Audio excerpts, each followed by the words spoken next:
할렐루야. 2025년도 새해가 밝았습니다. 2025년도 표어는 왕이신 나의 하나님이 여입니다. 뭐라고요? 왕이신 나의 하나님이 여입니다. 암송 구절은 올해 말씀 구절은 시편 145편 1절 왕이신 나의 하나님이여 내가 주를 높이고 영원히 주의 이름을 송축하리이다 입니다. 올해 이 표어, 이 말씀대로 우리는 계속해서 질문을 던질 겁니다. 하나님이 우리에게 어떤 분이신지, 그분이 정말로 나의 왕이 되시는지, 하나님을 나의 왕이라고 부르는 근거가 뭔지, 이 부분들을 우리는 1년의 삶 속에서 계속해서 질문을 던질 겁니다. 저도 던질 것이고 여러분들도 여러분들의 삶 속에서 계속해서 이 질문을 던지셔야만 됩니다. 그러한 부분들 속에서 오늘 우리는 시편의 시를 통해서 다윗에게 있어서 하나님을 어떤 분으로 인식하고 있고 왜 그렇게 고백하고 있는지 살펴보기를 원합니다. 그래서 우리도 올 한 해 다윗처럼 하나님을 왕으로 고백하는 한 해가 될 건데 다윗은 왜 하나님을 왕으로 고백하고 있었는지, 그것이 우리에게도 동일하게 그러한 근거들이 나타나는 풍성해질 수 있는 한 해가 되어지기를 소망합니다. 1절 말씀 다시 한번 볼까요? 왕이신 나의 하나님이여 내가 주를 높이고 영원히 주의 이름을 송축하리이다. 오늘 다윗은요, 본문 속에서 하나님을 어떻게 고백해요? 왕입니다 라고 고백하고 있습니다. 자신이 이스라엘의 왕입니다. 그런데 자신을 왕이라고 말하는 것이 아니라 하나님이 나의 왕이라고 고백하고 있는 거죠. 지금은 왕정시대가 아닙니다. 그러다 보니까 왕이라고 부르는 것이 참 쉽습니다. 하나님이 나의 왕입니다. 큰 의미로 다가오지도 않습니다. 그냥 왕이구나 라고 하는 인식으로 받아들여지는데, 지금 다윗의 시대 때는 왕정시대이고 다윗은 그 시대의 왕입니다. 그런데 이 고백을 한다라고 말하는 것은 하나님이 나의 왕이지 나는 왕이 아닙니다의 고백입니다. 나는 하나님의 신하입니다. 나는 하나님의 왕 되신 하나님의 백성입니다 라고 하는 고백이라는 거죠. 너무나 귀한 고백입니다. 그렇다면 우리는 이 시간에 다시 한 번 더 질문을 던져야 됩니다. 우리에게 있어서 하나님은 어떤 분이십니까? 우리에게 있어서 정말로 하나님이 우리의 왕이 되십니까? 조금 전에 다윗의 모습처럼 하나님이 나의 왕이라면 우리는 하나님의 뭐가 되는 거예요? 신하고 백성이 돼야 되는 겁니다. 이 말은 다른 말로 말해보면 하나님이 말씀하시는 것대로 뭐 하는 사람이에요? 순종해야만 되는 사람이 우리라고 하는 것이고, 그러한 사람들이 하나님을 왕이라고 부르는 것이라는 거죠. 그런데 말로는 하나님을 왕으로 인정을 하지만 아쉽게도 그 행동 속에서는 우리가 원하는 대로 행동하는 사람을 성경에서는 뭐라고 말하고 있을까요? 우리 디도서 말씀 이렇게 쓰여져 있습니다. 디도서 1장 16절 그들이 하나님을 시인하나 행위로는 부인하니 가증한 자요 복종하지 아니하는 자요 모든 선한 일을 버리는 자니라. 뭐라고 말해요? 하나님을 시인한대요. 하나님은 나의 왕입니다 라고 시인하지만 행동으로서는 내가 원하는 행동들은 어떻게 해요? 내 멋대로 행동하는 사람을 뭐라고 말해요? 가증한 자다라고 말을 한다는 거예요. 복종하지 아니하는 자래요. 선한 일을 저버린 자다라고 이야기를 하고 있죠. 그런 면에서 생각을 해보면 우리 모두 다 어떤 사람이에요? 가증한 자입니다. 저도 그렇고 여러분들도 가증한 자죠. 우리는 매일마다 교회에서 하나님은 나의 왕입니다라고 고백하지만 막상 교회를 떠나고 그리고 세상 속에서 살아갈 때 하나님이 원하는 대로 하나님 말씀대로 순종하는 것이 아니라 내가 원하는 대로 살아가는 디도서 말씀에 의하면 가증한 자라는 거죠. 조금 더 확장해 보면 우리도 가증한 자지만 누구도 가증한 자예요?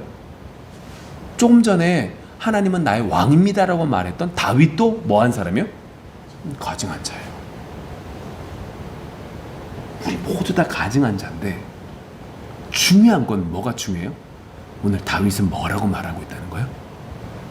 하나님은 왕이신 나의 하나님이요 라고 고백하고 있다는 거죠. 아니 다윗도 똑같은 모습을 갖추면서 우리가 똑같은 삶을 사는 그 사람인데 다윗은 하나님은 나의 왕이여라고 고백하고 있다라고 하는 것이 너무나 중요한 거죠. 왜냐? 우리는 분명히 올해 우리 표를 뭐라고 정한 거예요? 왕이신 나의 하나님이여요. 그러니까 전제가 뭐예요? 올 한 해 우리는 왕이신 하나님을 찾아가겠다는 거예요. 교회도 그렇고 여러분들도 한 해의 삶 속에서 하나님이 뭐가 되신다는 거예요? 왕이 되신다는 거죠. 그런데 그 말씀 속에서 우리는 우리의 모습을 보게 됩니다. 어떤 모습을 봐요? 하나님이 왕 대신 하나님의 말씀을 쫓아서 살아가는 모습이 아니라 내 멋대로 살아가는 모습을 보게 된다는 거예요. 하나님이 나의 왕이라고 고백하지만 돈이 내 왕이 되어서 돈을 쫓아가는 내 모습을 보게 된다는 거죠. 아니, 죄 때문에 모르고 있다가 마귀가 우리에게 속삭이거든요. 하나님 앞에 나올 때마다 마귀는 우리에게 속삭여요. 야, 하나님의 말씀대로 너 살지 못했잖아. 너 하나님이 올해 표가 하나님이 우리의 왕이라고 말했는데 왕의 명령대로 살지 않았잖아. 네가 무슨 예배를 드려. 매일마다 똑같이 넘어지면서 맨날 똑같은 모습을 이렇게 넣는 게 발전도 없고 맨날 이게 뭐 하는 거냐. 차라리 편하게 살자. 마귀는 우리에게 속삭여요. 근데 그때 우리는 기억하셔야 됩니다. 다윗도 우리랑 똑같았거든요. 근데 다윗은 뭐라고 그랬어요? 왕이신 나의 하나님이요. 여러분 기억하십시오. 올해 표를 기억하십시오. 왕이신 나의 하나님이요. 그리고 기도하십시오. 왕이신 나의 하나님이요. 다윗도 우리와 똑같았음에도 불구하고 그는 이 고백을 하고 있습니다. 저에게도 그런 은혜가 있게 하여 주옵소서. 여러분, 저는 분명히 여러분들에게 선포하는 겁니다. 올 한 해 우리는 어떤 하나님을 맛본다고요? 왕이신 나의 하나님을 맛본다니까요. 왕이신 하나님을 여러분들은 분명히 맛볼 거예요. 근데 그 왕이신 하나님을 맛볼 때에 마귀는 우리에게 속삭인다고요. 하나님은 너의 왕이 되지 못한다고. 그러니까 하나님의 백성하지 말고 내 백성 되라고. 그때 여러분들은 기억하시라고요. 이 표를 기억하시라고요. 왕이신 나의 하나님이요. 맞아요. 저 더해요. 근데요, 다윗도 그럼에도 불구하고 이렇게 고백했잖아요. 하나님, 저에게도 이런 은혜가 있어서 저도 이 고백하게 해주세요. 그렇다면 이 다윗이 왜 이렇게 고백할 수 있었을까요? 우리 2절부터의 말씀들이 다윗이 이렇게 고백할 수 있었던 근거가 돼요. 2절의 말씀이 뭐냐면, 하나님이 이제 왕인데 하나님을 왕으로 송축하는데 날마다 송축한대요. 영원히 주의 이름을 송축한대요. 왜 송축하냐? 이유가 3절이에요. 여호와는 뭐 하시대요? 위대하시대요. 그 위대하심을 측량할 수 있대요? 계산할 수 있대요? 계산 못한대요.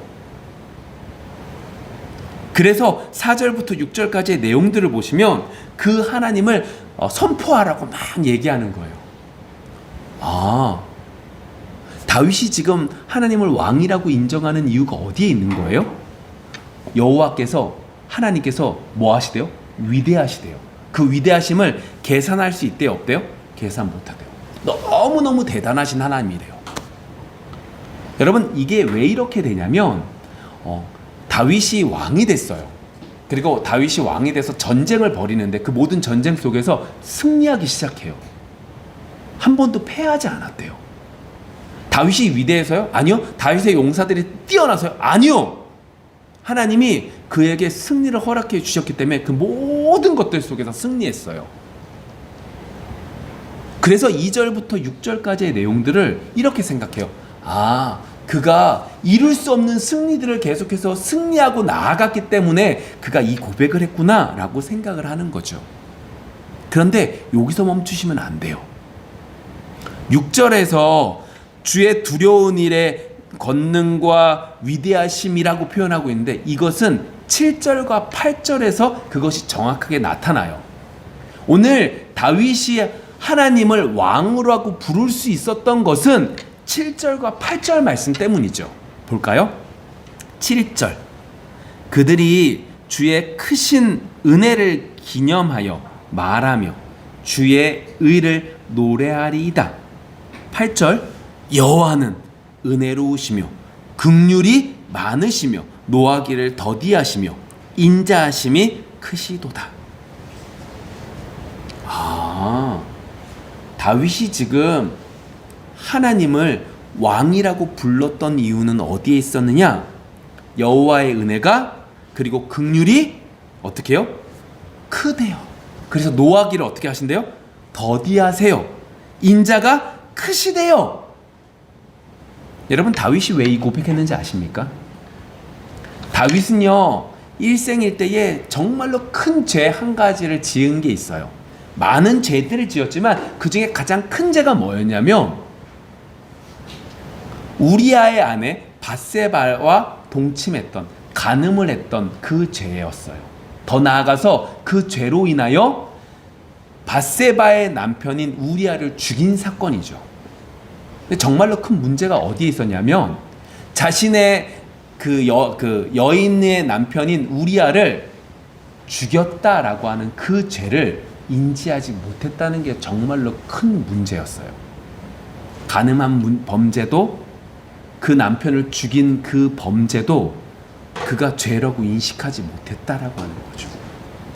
그 속에서 하나님께서는 은혜를 베풀어 주셔서 나단 선지자를 통하여 책망하셨고 자기 죄를 깨닫게 해주셨어요. 다윗이 왜 8절과 같은 고백을 할 수 있었던 건지 아세요? 왜 8절에서 은혜로우시며 긍휼하시고 노하기를 더디하시고 인자가 크십니다. 왜 이 고백을 하고 있었던지 아세요? 이유는 자신이 범죄한 이후에 하나님의 긍휼을 맛봤거든요. 이전에 하나님이 전쟁에서 승리하게 해주셨어. 이것으로 하나님을 왕으로 인정하는 그 정도가 아니라 정말로 그가 하나님을 왕으로 인정했던 것은 그가 죄에 빠져서 긍휼을 정말로 하나님 앞에 원하고 긍휼을 구할 때 하나님이 긍휼을 베풀어 주셨을 때에 그가 진정으로 하나님을 나의 왕이라고 고백할 수 있었거든요. 여러분 이거 정말로 중요한데 우리 한번 생각을 해볼게요. 여러분 왕이라고 하면 어떠한 것들이 상상되십니까? 왕하면 어떤 이미지가 있으세요? 권세가 많아요. 능력이 많아요. 그래서 지금도 태국 같은 데 보면 왕 앞에 어떻게 나가요? 이렇게 서서 못 나가잖아요. 무릎 꿇고 이렇게 아니 누워서 이렇게 하면서 얘기 나누잖아요. 지금도 태국의 왕 앞에서 그렇게 행동을 해요. 왕이라고 하는 존재는 우리가 생각할 때 어떤 존재냐면 권세가 많고 능력이 많고 무서운 분으로 인식해요. 왜요? 그 사람의 말 한마디에 우리의 생사여탈권이 그 사람 앞에 있기 때문에 그런 거죠. 그런데 한번 말씀을 한번 볼게요. 마태복음 20장 25절부터의 말씀인데 제가 읽어볼게요. 예수께서 제자들을 불러다가 이르시되 이방인의 집권자들이 그들을 임의로 주관하고 그 고관들이 그들에게 권세를 부리는 줄을 너희가 알거니와 너희 중에는 그렇지 않아야 하나니 너희 중에 누구든지 크고자 하는 자는 너희를 섬기는 자가 되고 너희 중에 누구든지 으뜸이 되고자 하는 자는 너희의 종이 되어야 하리라. 인자가 온 곳은 섬김을 받으려 함이 아니라 도리어 섬기려 하고 자기 목숨을 많은 사람의 대속물로 주려 함이니라. 자, 이 마태복음 20장 이 말씀은 어떤 때 말씀이냐면 예수님께서는 지금 예루살렘으로 십자가를 지시기 위하여 가고 계세요. 근데 제자들이 싸우고 있어요. 왜냐? 제자들의 입장에선 이 예루살렘에 가면 이제 혁명을 일으켜서 예수님은 왕이 되고 우리는 그의 신하가 될 거다. 그렇다면 누가 가장 높은 자리에 앉을까라고 하는 것 때문에 싸우고 있는 거죠. 그러한 제자들에게 오늘 예수님께서는 이렇게 말씀하시는 거예요. 분명히 예수님은 유대인의 왕이에요. 왕으로 오셨어요. 그런데 지금 유대인들은, 이 제자들은 예수님을 어떻게 인식하고 있는 거예요? 정치로 말하는 왕위로 오시는 것으로 인식하고 있는 거예요. 십자가를 지고 십자가 속에서 돌아가실 예수님으로 인식하는 것이 아니라 정치적으로 혁명을 일으킬 왕으로 인지하고 있다라고 하는 거죠. 좀 적나라하게 얘기하면 예수님이 공생에 들어가기 전에 예수님께서 광야에서 마귀에게 시험을 받을 때 마귀가 뭐라고 말하냐면 세상의 영광을 가지고 예수님 앞에 시험을 하잖아요. 그 시험의 모습과 똑같은 거예요. 이 사람들, 이 유대인들과 이 제자들이 생각하는 예수님의 형상은 어떤 거예요? 마귀가 말했던 세상의 영광을 드러내는 존재로 인식하고 있다라고 하는 거죠. 정말로 예수님이 오셨던 이유는 그게 아니라 어떤 모습으로 오신 거예요? 십자가에 못 박혀 돌아가신 모습으로 왔는데 제자들과 많은 유대인들은 그 주님으로 인식하지 못하고 있다라고 하는 거죠. 근데 정말로 필요한 건 어떤 분이었어요? 십자가에 못 박혀 돌아가실 그 예수님이셨죠. 여러분, 성령을 통해서 그것을 깨달은 사람은 예수님이 십자가에 못 박혀 돌아가신 그 사실 하나가 우리에게 감사가 되는데, 그것을 성령을 통하여 깨닫지 못한 사람은 그것은 아무짝에 쓸모없는 버린 것과 같은 그러한 것과 되지 못하게 되는 거죠. 여러분, 제가 왜 이 말씀 드리는지 아시고 계십니까? 다윗이 지금 하나님을 어떻게 왕으로 고백하고 있냐면 전쟁에서 승리를 주시는 그 왕으로 인식해서 하나님을 왕이라고 인정하는 것이 아니라 내가 죄에 빠져서 무너져 내렸을 때 내가 생각하는 왕의 모습이 아닌 전혀 다른 모습으로 나에게 역사하셔서 이전에는 두려움으로 하나님을 왕으로 인정했다면, 아니, 정말로 이 우주 모든 만물을 만드신 그 왕으로 인정해서 자기 스스로 고개를 숙임으로 하나님을 왕으로 부르고 있었기 때문에 이 고백을 하고 있는 거죠. 그래서 다윗이 뭐라고 말해요? 왕이신 나의 하나님이라고 고백할 수 있었던 거예요. 객관적으로 하나님은 왕이야, 성경에서 말하고 있는, 그리고 나에게 승리를 주셔서 그래서 왕이야, 그게 아니라 철저하게 무너졌는데 도저히 어느 누구도 나를 구원해 줄 수 없음에도 불구하고 하나님은 진짜 이 모든 우주의 주인, 왕이 되셔서 나를 끄집어내셔서 나를 구원해 주셨기 때문에 내가 두려워서 고개 숙인 것이 아니라 완벽하게 자기 스스로 모든 것들을 납작 엎드릴 수밖에 없는, 그래서 내 모습은 더럽지만 왕이신 하나님은 그 모든 것들을 어떻게 하시는 거예요? 용서해 주시고 인도해 주시고 바꿔 주실 분인 것을 믿기에 하나님을 왕이라고 부르고 있는 거예요. 그래서 나의 하나님이라고 부르고 있는 거죠. 그분이 어때요? 내가 주를 높이고 영원히 주의 이름을 높이는, 송축하는 거예요. 지금도 과거도 미래도 모든 것들을 하나님이 나의 왕이 되십니다 라고 하는 고백을 하고 있는 거죠. 그래서 18절 19절에 9절이 나와요. 뭐라고 말하냐? 여호와께서는 자기에게 간구하는 모든 자, 곧 진실하게 간구하는 모든 자에게 가까이 하시는도다. 그는 자기를 경외하는 자들의 소원을 이루시며 또 그들의 부르짖음을 들으사 구원하시리로다. 여러분, 다윗이 지금 이 고백을 19절에 이 고백을 해요. 그럼 볼까요? 그는 자기를 경외하는 자들의 소원을 이루시며. 다윗이 지금 소원하고 있는 게 뭐예요? 하나님, 제가 더 큰 나라의 왕이 되게 해주십시오, 이걸 소원할까요? 아니요. 지금 다윗은요, 내가 죄인인 것을 철저히 깨달았어요. 그래서 8절에서 말했던 은혜와 긍휼과 노하기를 더디하신가 인자하심을 구하는 그 기도를 뭐 하시는 거다는 거예요? 하나님께서는 이루어 주신다. 맞아, 네가 그렇게 기도하는 그 기도를 내가 응답할 거야. 내가 너의 왕이 될 거야 라고 말씀하고 계시는 거죠. 자, 말씀을 좀 정리해 볼게요. 올해 우리에게 주신 표어는 왕이신 나의 하나님이어요.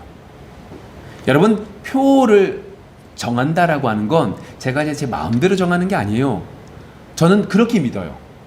매 주일마다 선포되는 그 말씀은 저에게도 말씀하시고 여러분들에게도 일주일의 삶 속에서 그 역사를 분명히 이루신다고 믿어요. 그러면 이 2025년도의 이 표어는 올 한 해 동안 하나님께서는 우리 모두에게 왕되심을 보여주는 거죠. 근데 가장 큰 문제는 어디에 있냐? 우리는 우리가 생각하는 그 왕으로 하나님을 인지하고 그 하나님을 찾으려고 해요. 예를 들면 이거죠. 하나님, 제가 올 한 해 동안 이걸 할 거예요. 하나님, 왕 되신 하나님, 이 모든 것들의 주인 되신 하나님, 제가 이거 잘하게 인도해 주세요. 제가 계획 다 했으니까요, 이 계획대로 모든 것들을 해주세요. 이걸 우리의 왕이라고 인지한다는 거죠. 그런데 다윗은 그러한 하나님을 왕으로 인지한 게 아니에요. 그 하나님을 왕으로 인정하고 그 왕을 고백하고 있는 게 아니죠. 왕으로 다윗이 고백할 때가 언제였던 거예요? 내가 죄인인 것을 철저히 깨달아서 아무것도 할 수 없을 때 하나님이 긍휼을 베풀어 주신 것들을 맛봤을 때 그의 입술에서 무슨 고백이 나는 거예요? 왕입니다. 그 왕은 나의 하나님이십니다 라는 고백이 나타나고 있다는 거죠. 그러면 올 한 해 동안 우리는 하나님을 체험해야 되는 거예요. 왕이신 하나님을 체험할 거예요. 근데 그 왕이신 하나님은 내가 생각하는 모습으로 나타나실까요? 아니면 다른 모습으로 나타나실까요? 다른 모습으로 나타나시죠. 그 다른 모습으로 나타나는 것이 우리의 생각과 다르기 때문에 우리가 좋아하는 걸까요? 나빠하는 걸까요? 싫어하는 거고 나빠하는 거고 괴로워하는 모습으로 나타날 게 더 많을 거예요. 그러나 여러분들 기억하십시오. 처음에 볼 땐 너무나 괴로운 모습으로 하나님이 우리에게 나타나신다 할지라도 그 속에 무엇이 있는 거예요? 하나님의 긍휼이 있는 거죠. 그 긍휼을 맛보면 여러분들은 하나님을 뭐라고 부를 거예요? 나의 왕이여라고 부르실 거예요. 올 한 해 마무리 되어질 때 우리는 하나님을 체험하게 나의 왕이여 라고 하는 고백이 흘러차고 넘칠 줄 믿습니다. 올 한 해 하나님은 여러분들을 그렇게 만들어 가실 거예요. 기대합시다. 힘들고 어렵고 괴롭겠지만 여러분들의 계획대로 분명히 안 될 터지만 그 속에서 긍휼의 하나님을 맛볼 수 있는 우리 모두가 되어지기를 소망합니다. 새해 첫 시간에 여러분 잘됩니다라고 고백하는, 잘됩니다라고 선포해 주는 것이 좋은 게 아니라 올 한 해 여러분들은 하나님을 풍성하게 만날 겁니다. 괴롭지만 만날 겁니다 라고 하는 것이 더 큰 축복인 것을 마음에 새기고 돌아갈 수 있는 우리 모두가 되어지기를 소망합니다. 기도하겠습니다.